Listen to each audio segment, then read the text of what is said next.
नमस्कार साथियों, online classes के बाल विद्या मंदिर के इस प्लेटफॉर्म पर आपका स्वागत है। कल हमने जहां वीडियो एंड किया था रिपोर्टेड स्पीच के अंदर, वो ये भाग था कि सिंपल सेंटेंस को हमने थोड़ा बहुत शुरू कर दिया था कि सिंपल सेंटेंस या एसर्टिव सेंटेंस जो होता है किस प्रकार से हम उसको इनडायरेक्ट में हम उसको चेंज करते हैं, किस प्रकार से हम उसको बदलते हैं। आज हम उसके उदाहरण को लेंगे कि किस प्रकार से हमारे सामने डायरेक्ट का सेंटेंस आएगा और किस प्रकार जो है हम उसको इनडायरेक्ट में बदलेंगे। तो साथियों शुरू करते हैं। उम्मीद है आपको वो वाला वीडियो पसंद आया होगा। अधिक से अधिक उसको शेयर करें और आगे बढ़ाने का प्रयास करें ताकि हर एक बच्चे को 10th क्लास का बच्चा विशेषकर जो पढ़ने वाला है उसको उसका फ़ायदा पूरा मिल पाए। ठीक है, तो हम आज शुरू करते हैं सिंपल सेंटेंस से लेकर। तो बात करते हैं सिंपल सेंटेंस की। सिंपल सेंटेंस, और ये अपना मैटर रहेगा direct and indirect.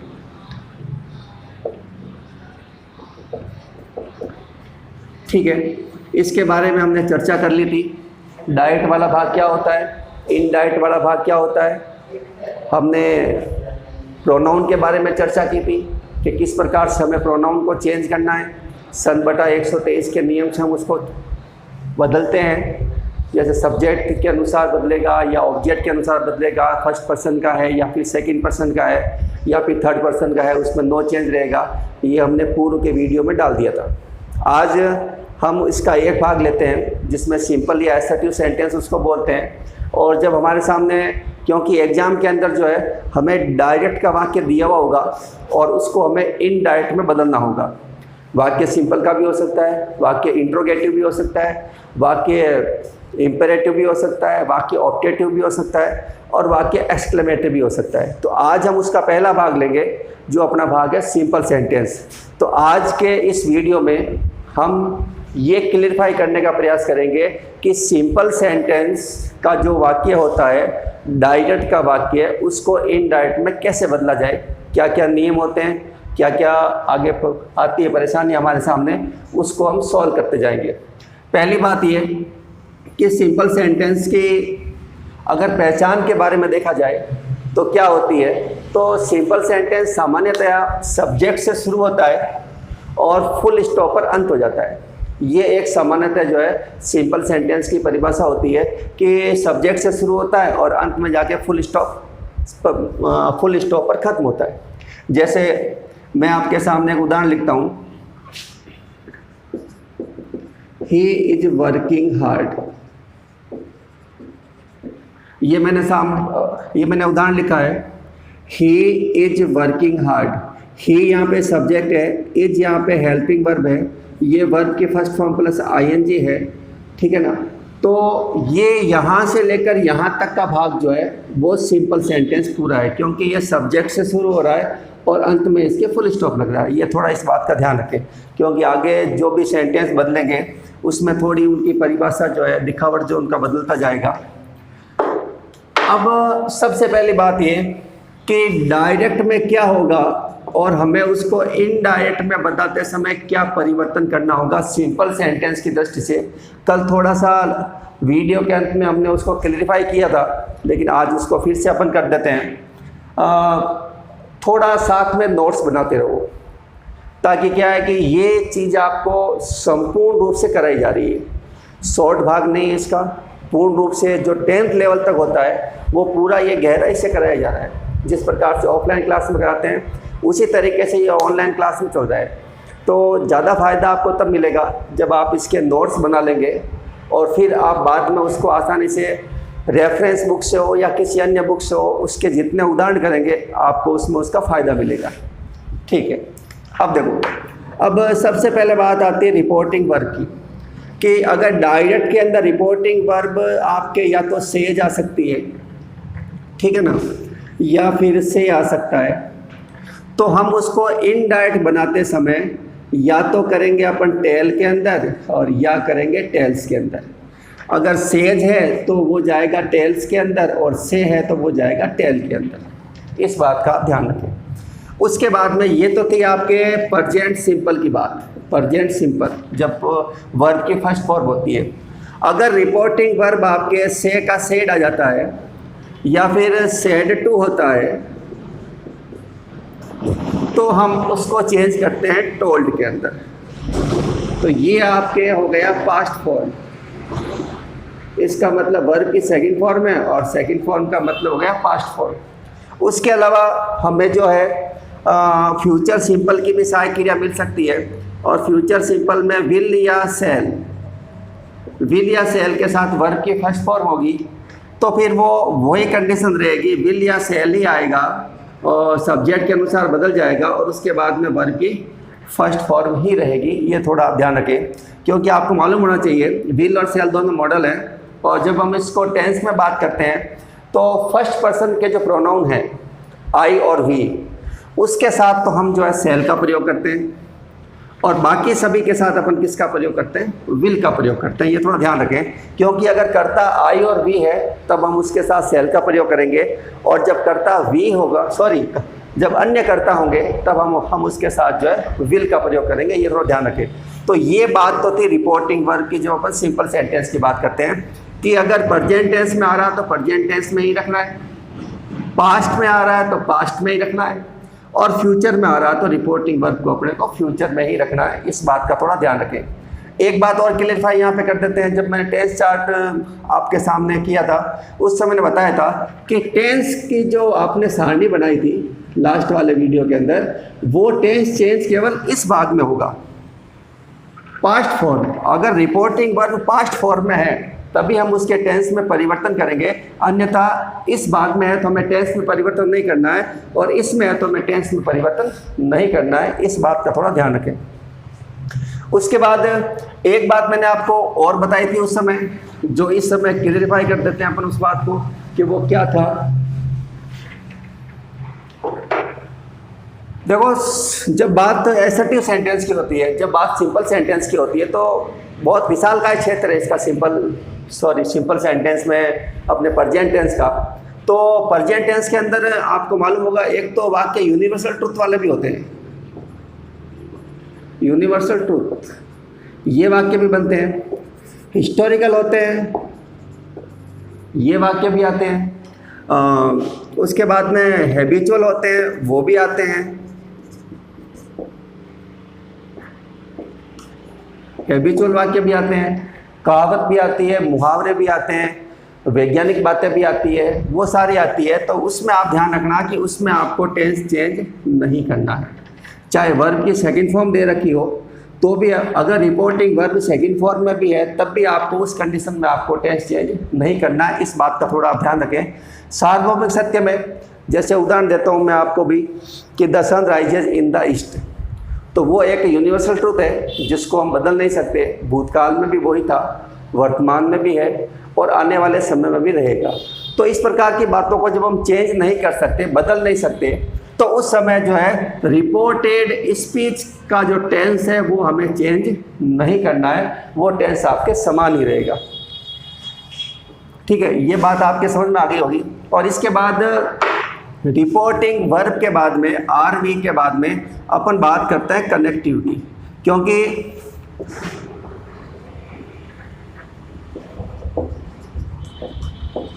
Connective simple sentence की जब हम बात करेंगे तो कनेक्टिव उसमें दैट लगेगा। ये थोड़ा ध्यान रखें क्योंकि डायरेक्ट वाक्य के दो भाग होते हैं, रिपोर्टिंग वर्ब होती है और रिपोर्टेड स्पीच होता है। उसके बीच में जो है वो इन्वर्टेड कोमा का फर्क होता है। तो उस इन्वर्टेड कोमा को हटाने के लिए जो है हम कनेक्टिव का प्रयोग करते हैं और सिंपल सेंटेंस की जब बात होगी तो कनेक्टिव उसमें दैट लगेगा। ये थोड़ा ध्यान रखें। तो ये बात आपके समझ में आ गई होगी कि आरवी में से हो या सेज हो, उसका या तो टेल होगा या टेल्स होगा। ठीक है, ये बात मैंने अभी आपको बता दी। उसके बाद में आपके सेकंड फॉर्म आ सकती है सेड, तो उसका हो जाएगा टोल्ड। ठीक है, और विल से होगा, विल या सेल के साथ में होगा तो फिर वो सेम ही रहेगा, उसमें कोई परिवर्तन नहीं रहेगा। ये तो थी आरवी की बात। कनेक्टिव की बात अपन ने कर ली कि अभी कनेक्टिव इसमें जो है सिंपल सेंटेंस की दृष्टि से दैट लगेगा, अन्य कनेक्टिव का प्रयोग नहीं होगा। ये तो थे सामान्य नियम जब सिंपल सेंटेंस को हम डायरेक्ट से इनडायरेक्ट में बदलते हैं। ठीक है, अब जब आगे चलते हैं उदाहरण की ओर, 2-4 उदाहरण अपन करके देखते हैं किस प्रकार से, क्योंकि पूरा मैटर जो है हमारे एग्जाम्पल पर चलेगा कि भाई एग्जाम्पल कितने अपन राइट कर लेते हैं और कितने अपन उसको समझ पाते हैं। जैसे मैं यहाँ उदाहरण लिखता हूँ 3-4, आप भी लिखना चाहें तो साथ लिख लेना कॉपी के अंदर, फिर हम उसको एक साथ क्लियरिफाई कर देंगे कि भाई इस उदाहरण में ये था, इसमें ये था, इसमें ये था। ठीक है ना।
पहले 5 उदाहरण की बात करते हैं, उसके बाद आगे और अपन बात करेंगे कि भाई किस प्रकार से और उदाहरण बनते हैं, क्योंकि हर एक टेंस का अलग अलग लेना पड़ेगा। सिंपल का अपन लेंगे, पास्ट का भी लेना पड़ेगा उसके अंदर, और फ्यूचर का भी लेंगे। तो अब हम इसको क्लियरिफाई करते हैं, बड़े ध्यान से देखना इसको, क्योंकि एग्जाम में इस तरीके के सवाल पूछे जाते हैं। नियम अपन पढ़ के जाते हैं, फिर वहाँ थोड़ी माइनर मिस्टेक हो जाती है तो फिर वो पूरा गलत हो जाएगा। तो ज़्यादा ध्यान आप जो है उदाहरण पे लगाएं, ताकि आपको जो है नियमों की बार बार पुनरावृत्ति होती रहेगी और आपके उसके गलत होने के चांस जो है बहुत ही कम हो जाएंगे। जैसे अपन अब शुरुआत करते हैं, तो शुरुआत में बताया था ये वाला भाग जो है वो रिपोर्टिंग वर्ब का है और ये वाला भाग जो है वो रिपोर्टेड स्पीच का है। मैंने शुरुआत में इस बात को बता दिया था आपको, वापस थोड़ा चेंज बता रहा हूँ। ये वाला भाग जो है सेड टू वाला, ये है आपके मेन रिपोर्टिंग वर्ब, ये इसका सब्जेक्ट होगा और ये इसका क्या हो जाएगा, ऑब्जेक्ट। ठीक है, ये रिपोर्टिंग वर्ब वाला पूरा हिस्सा है जिसमें रिपोर्टिंग वर्ब ये है, रिपोर्टिंग वर्ब का सब्जेक्ट ये है, रिपोर्टिंग वर्ब का ऑब्जेक्ट ये है। उसके बाद में 66-99 जो इन्वर्टेड कॉमा है, इसमें पूरा का पूरा रिपोर्टेड स्पीच का वाक्य होगा। ये वो वाक्य होगा जो वक्ता के द्वारा कहा गया था।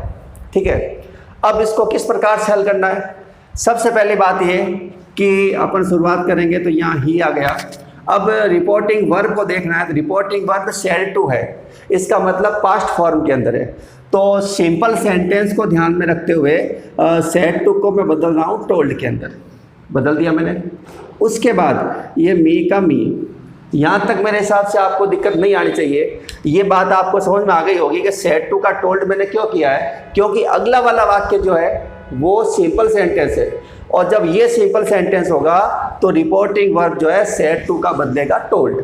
ठीक है, उसके बाद अपन आगे चलते हैं। तो इन्वर्टेड कोमा हटाने के लिए अपन कनेक्टिव का प्रयोग करेंगे और सिंपल सेंटेंस की दृष्टि से कनेक्टिव इसमें लगेगा दैट। यहाँ तक बात आपके समझ में आ गई होगी। अब देखो, मैंने उस समय क्या क्या परिवर्तन के बारे में कहा था। पहला परिवर्तन मैंने कहा था आरवी का, रिपोर्टिंग वर्ब का, जो हमने इसको बदल दिया, चेंज कर दिया। दूसरा परिवर्तन मैंने कहा था कनेक्टिव, भाई कनेक्टिव हमें लगाना पड़ेगा, तो ये चीज़ हमने कनेक्टिव यहाँ पे दैट लगा दिया। उसके बाद मैंने कहा था कि प्रोनाउन, नंबर 3 में बात आई थी प्रोनाउन की, कि भाई प्रोनाउन हमें बदलना होगा। प्रोनाउन फर्स्ट पर्सन के बदलते हैं और सेकंड पर्सन के बदलते हैं, थर्ड पर्सन के प्रोनाउन जो है वो नहीं बदलते हैं। और ये मैंने नियम भी लिखा था SON बटा 1 2 3 या 1 2 3 बटा SON, जिसमें ये बात आई थी कि फर्स्ट पर्सन के प्रोनाउन जो होंगे वो I और V वो बदलेंगे सब्जेक्ट के अनुसार। अब ये सब्जेक्ट कौन सा है? सब्जेक्ट ये है, रिपोर्टिंग वर्ब का सब्जेक्ट ये है, जिसमें रिपोर्टिंग वर्ब का सब्जेक्ट हो जाएगा ये और ऑब्जेक्ट हो जाएगा आपके ये मी वाला हिस्सा। इस बात का ध्यान रखें, ठीक है। ऑब्जेक्ट सेकंड पर्सन का जो यू होगा वो बदलेगा ऑब्जेक्ट के अनुसार। थर्ड पर्सन में जो आपके एक तो ही का ग्रुप आ रहा है, एक सी का आ रहा है, एक इट का आ रहा है और एक दे का आ रहा है, तो ये आपको प्रोनाउन नहीं बदलने हैं। थर्ड पर्सन के प्रोनाउन जिसमें ही का पूरा ग्रुप होगा, जिसमें ही हिज हिम है, सी का होगा सी हर हर है, इट का होगा इट इट्स है, या फिर दे का होगा दे देम दे है, ये आपको प्रोनाउन नहीं बदलने हैं क्योंकि ये थर्ड पर्सन में आते हैं और थर्ड पर्सन के प्रोनाउन का परिवर्तन नहीं होता है। तो यहाँ पे देख लेते हैं अपन, दे आ रहा है। अब दे अपन किस में मान रहे हैं? दे मान रहे हैं अपन थर्ड पर्सन के अंदर, तो इसका मतलब इसको अपने को परिवर्तित नहीं करना है, ठीक है। यहाँ तक समझ में आ गई होगी आपके बात। उसके बाद बारी आई थी नंबर 4 पर, जब मैंने कहा था टेंस के फॉर्म के अंदर अपने को परिवर्तन करना होगा। तो टेंस के फॉर्म में परिवर्तन करने के लिए हमें 2 बिंदुओं का सहारा लेना है। पहली बात ये कि टेंस चेंज कब होगा? जब रिपोर्टिंग वर्ब पास्ट फॉर्म के अंदर होगी। ये टोल है, टोल्ड है, और पास्ट फॉर्म किसकी है? टेल की। टेल, टोल्ड, टोल्ड, ये 3 फॉर्म में इसकी होती है, ठीक है ना। तो ये भी थोड़ा आप ध्यान रखिएगा, आपको अगर मालूम नहीं है, क्योंकि टोल्ड इज सेकंड फॉर्म है और टोल्ड इज थर्ड फॉर्म है। कभी कभार हमारे सामने ये जो समस्या आ जाती है कि भाई इसको सेकंड माने या इसको थर्ड माने, क्योंकि दोनों समान है, इनमें कोई अंतर नहीं है। तो ये थोड़ा आप ध्यान रखें इस बात का कि अगर कोई क्रिया बिना सहायक क्रिया के आ रही है तो फिर वो जो है सेकंड फॉर्म हो सकता, सॉरी सेकंड फॉर्म होगी, और अगर ये है थर्ड फॉर्म तो फिर वो सहायक क्रिया को साथ लेके आए। इसका मतलब ये हुआ कि थर्ड फॉर्म जो है वो बिना सहायक क्रिया के नहीं आएगी, अपने साथ सहायक क्रिया को लेकर आएगी, और सेकंड फॉर्म जो आती है वो अकेली आएगी, उसमें सहायक क्रिया साथ में नहीं आएगी। इस प्रकार से इसमें है, देखो इसमें ही के बाद में सीधा टोल्ड आ रहा है, ठीक है ना। तो यहाँ मैं इसको सेकंड मान रहा हूँ। अगर मैं यहाँ पे हेड का या हैव का प्रयोग कर लेता, हैज का प्रयोग कर लेता, तो फिर ये कौन से फॉर्म में हो जाती? थर्ड फॉर्म में हो जाती। तो इस बात का आप थोड़ा ध्यान रखें कि जब दोनों क्रियाएं सेकंड और थर्ड जो है समान रूप में हो, तो सहायक क्रिया के साथ है वो तो थर्ड फॉर्म में होगी, और जो बिना सहायक क्रिया के है वो होगी आपके सेकंड फॉर्म के अंदर। तो यहाँ तक बात आपके समझ में आ गई होगी। उसके बाद अब बारी आई थी टेंस की। टेंस को चेंज करना है।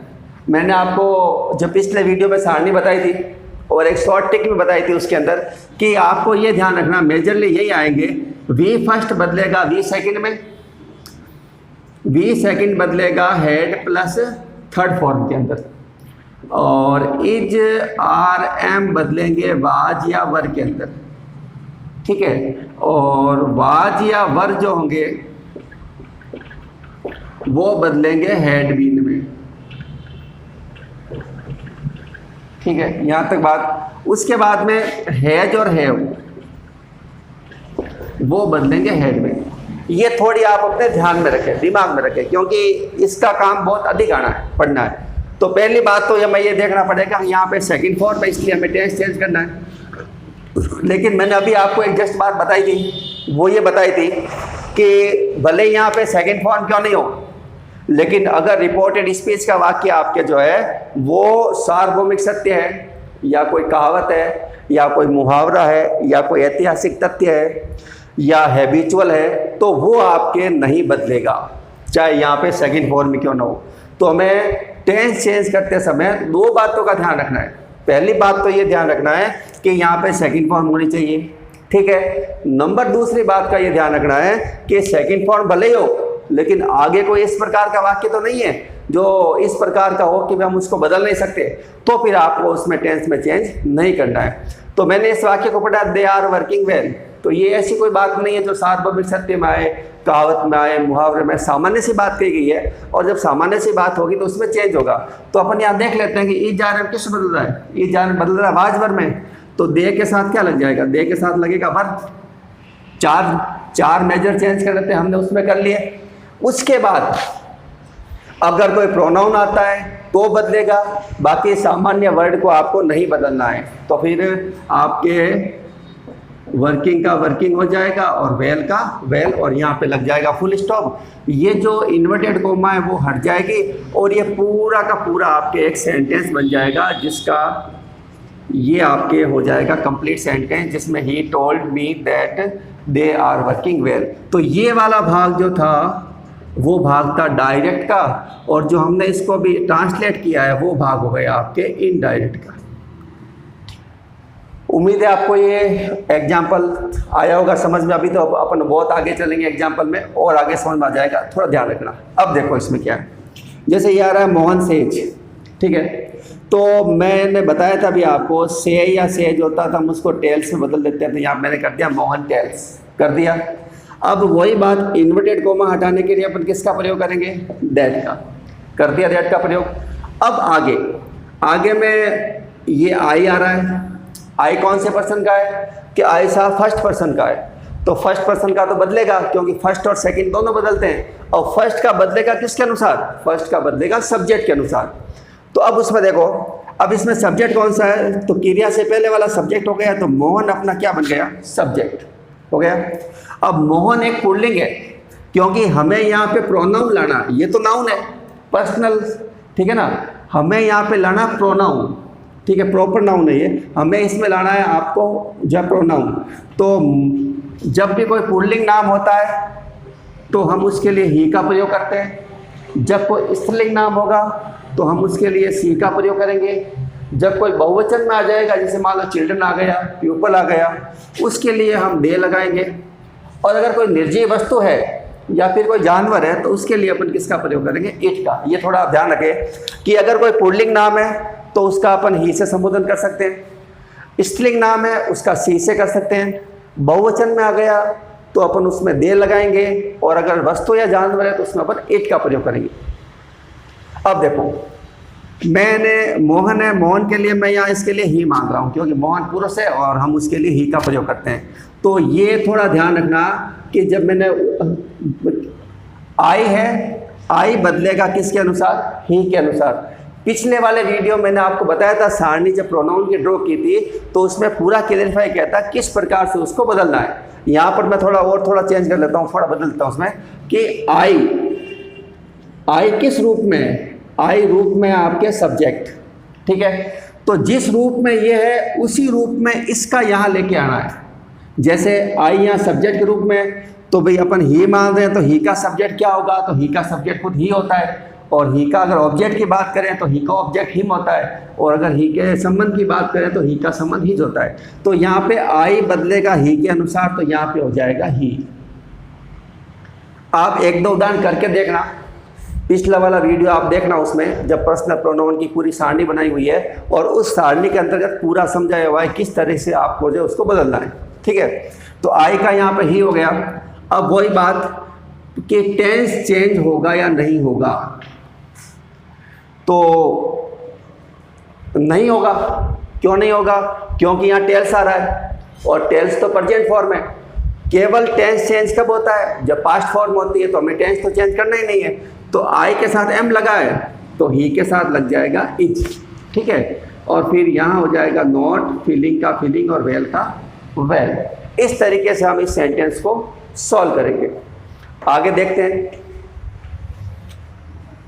दे सब्जेक्ट आ रहा है, हमने वापस लिख दिया उसको।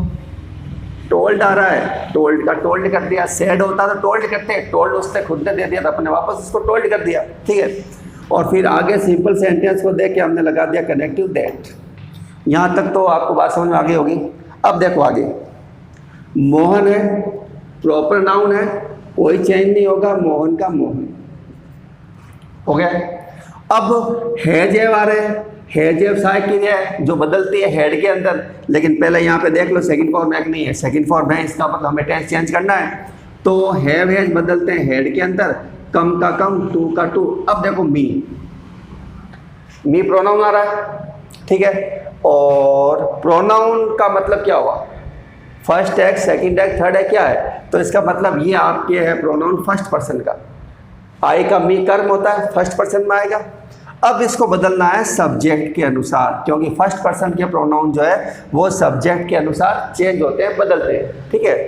तो यहाँ पे अब देखो, यहाँ पे हमने आई को चेंज किया था, लेकिन आई यहाँ पे क्या था, सब्जेक्ट। जब हम ही का क्या लेके आए थे, सब्जेक्ट। अब देखो मी यहाँ पे किस रूप में, मी यहाँ पे रूप है उसका ऑब्जेक्ट, ठीक है। तो ऑब्जेक्ट रूप है, तो ऑब्जेक्ट किसका लाना पड़ेगा, ऑब्जेक्ट लाना पड़ेगा इसका। तो दे का ऑब्जेक्ट क्या होगा, तो दे का ऑब्जेक्ट हो जाएगा देम, और यहाँ पे लग जाएगा फुल स्टॉप। तो ये जो सेंटेंस बनेगा वापस, वो ये सेंटेंस बनेगा, they told that Mohan had come to them, ठीक है। उसके बाद अपन आगे चलते हैं कि शी टोल्ड का टोल्ड रखेंगे, कनेक्टिव यहाँ पे क्या लगा देंगे, कनेक्टिव लग जाएगा दैट, ठीक है। अब सेकंड फॉर्म है, तो टेंस चेंज है या नहीं है वो इस वाक्य के ऊपर निर्भर करेगा। ये वाक्य कौन सा है, इसके अनुसार तो टेंस चेंज होगा। लेकिन ये वाक्य है कि द अर्थ इज राउंड, पृथ्वी गोल है। अब हम इसमें ये नहीं कर सकते कि पृथ्वी गोल थी, ये एक सार्वभौमिक सत्य है, और सार्वभौमिक सत्य कोई भी वाक्य हो उसके टेंस में किसी प्रकार का परिवर्तन नहीं होता है, चाहे यहाँ सेकंड फॉर्म में क्यों ना हो। ये मैंने बात अभी आपको बताई थी। और अब जब ये बात होगी तो इस वाक्य में केवल अगर कोई प्रोनाउन आ रहा है और वो चेंज होने लायक है, फर्स्ट पर्सन का है या सेकंड पर्सन का है, उस कंडीशन में हम उसको बदलेंगे। बाकी इस वाक्य में किसी प्रकार का कोई परिवर्तन नहीं होगा, तो फिर ये जो है वो सेम रहेगा। द अर्थ इज का आवाज नहीं कर सकते, और ये हो जाएगा द अर्थ इज राउंड का द अर्थ इज राउंड, ठीक है। उसके बाद में अपन बात करते हैं द टीचर सेड। बहुत बढ़िया सेंटेंस है ये, किस प्रकार से बढ़िया, अभी आगे अपन चलेंगे। तो देखो मैंने लिख दिया द टीचर सेड का मैंने कर दिया टोल्ड, ठीक है। उसके बाद में मैंने कनेक्टिव लगा दिया दैट। ये सिंपल सेंटेंस है, और सिंपल सेंटेंस को देखकर मैंने कनेक्टिव क्या लगा दिया, दैट लगा दिया। ये मैंने थोड़ी बीच में खाली जगह छोड़ी है। अब खाली जगह छोड़ने का क्या कारण है, शायद कहीं आपके सामने अगर ये बात आई हो तो आपको मालूम होगा, नहीं तो फिर, क्योंकि ये चीज़ क्या है, ये चीज़ है यू, और यू कौन से पर्सन का है, यू पर्सन नंबर है सेकंड का है, और बदलेगा किसके अनुसार, बदलेगा आपके ऑब्जेक्ट के अनुसार। तो क्या इसमें ऑब्जेक्ट है हमारे पास, ये रिपोर्टिंग वर्ब है आरवी का ये अगला वाला हिस्सा जो होगा सब्जेक्ट होगा, लेकिन इसके बाद में अपने पास कुछ नहीं है। तो फिर इसको तो हमें यू को तो हमें ऑब्जेक्ट के अनुसार बदलना पड़ेगा, सब्जेक्ट के अनुसार हम उसको बदल नहीं सकते। तो जब इस प्रकार की कंडीशन होती है कि जब आगे रिपोर्टेड स्पीच के वाक्य के अंदर सेकंड पर्सन दिया हुआ हो और यहाँ पर आपके ऑब्जेक्ट नहीं दिया हुआ हो, उस कंडीशन में हमें ऑब्जेक्ट को मानना पड़ेगा। अब ऑब्जेक्ट को मानने का तरीका क्या है, ऑब्जेक्ट रूप में मानना उसको प्रोनाउन का कोई हिस्सा हो सकता है। जैसे मैंने आई का मी मान लिया, क्योंकि आई का मी प्रोनाउन है, प्रोनाउन ऑब्जेक्ट के रूप में मानना पड़ेगा। मैंने ही का प्रोनाउन हिम मान लिया, मैंने सी का प्रोनाउन हर मान लिया, या फिर मैंने दे का प्रोनाउन देम मान लिया। तो आप इसमें से कोई भी एक मान सकते हैं, क्योंकि ऑब्जेक्ट के रूप में मानना है तो ये ऑब्जेक्ट के रूप में आएंगे। जैसे मैं यहाँ मान लेता हूँ मी, और मानी हुई चीज़ हमें रखेंगे उसमें कोष्ठक के अंदर, क्योंकि हमें दिया हुआ नहीं है, हमने खुद ने माना है। क्योंकि हम यहाँ मी मान रहे हैं, मैं कोई यहाँ हिम भी मान सकता है, कोई यहाँ हर भी मान सकता है, कोई यहाँ देम भी मान सकता है। अब मानने का क्या अंतर होगा, अब देखो यू बदलेगा मानने हुए मी के अनुसार। तो यू यहाँ पे किस रूप में, सब्जेक्ट के रूप में। तो मी का सब्जेक्ट जो बनेगा वो सब्जेक्ट बनेगा आई, ठीक है। एक और बात, यदि मैं यहाँ पे हिम मान लेता तो क्या चेंज होता, तो यू बदलता हिम के अनुसार, तो हिम का कर्ता क्या बनता, ही बनता। अगर मैं यहाँ पे हर मान लेता तो यहाँ पे इसका हर का कर्ता क्या बन जाता, सी बन जाता। तो ये डिफरेंस है, आप चाहे मानो कोई, यहाँ पे उसका परिवर्तन आपको दिखेगा। तो इस बात का थोड़ा ध्यान रखें कि जब रिपोर्टेड स्पीच के वाक्य के अंदर ऑब्जेक्ट नहीं दिया हुआ हो और सॉरी रिपोर्टिंग वर्ब के वाले हिस्से में ऑब्जेक्ट नहीं दिया हुआ है और रिपोर्टेड स्पीच वाले भाग में अगर सेकंड पर्सन आ रहा है तो हम उसको मानेंगे, मानने के बाद वो सॉल्व होगा। जैसे मैंने यहाँ पे इसको मी माना तो मी का क्या बन गया आई। अब ये लॉस्ट जो है वो सेकंड फॉर्म है, थर्ड फॉर्म नहीं हो सकती क्योंकि बिना सहायक क्रिया के आई है। तो इसको अपन करेंगे थर्ड फॉर्म के अंदर, तो यहाँ हो जाएगा हैड लॉस्ट, हो गया। अब वापस क्या आ रहा है, प्रोनाउन योर आ रहा है, वही बात योर कौन से पर्सन का है, सेकंड का है, बदलेगा किसके अनुसार, ऑब्जेक्ट के अनुसार। तो चलो मी के अनुसार ही बदलेगा वापस ये। तो योर यहाँ पे पोजीशन है, पोजीशन का मतलब हो गया संबंध, तो फिर मी का संबंध लाना पड़ेगा। यहाँ हमने ये यू कर्ता के रूप में था तो हमने मी का कर्ता लाया, लेकिन अब योर किसके रूप में है, योर पोजीशन के रूप में है, तो फिर हमें मी का पोजीशन लाना पड़ेगा और मी का माई और ये पेन का पेन। तो इस प्रकार से अपन जो है ये डायरेक्ट से इनडायरेक्ट में चलेंगे। जब आपके सामने मैंने 5 उदाहरण करवाएं, आप इसका स्क्रीनशॉट ले सकते हैं या आपने लिखे हैं साथ में तो और ही अच्छी बात है, ठीक है ना। 5 उदाहरण मैं आज इसके और करवाता हूँ।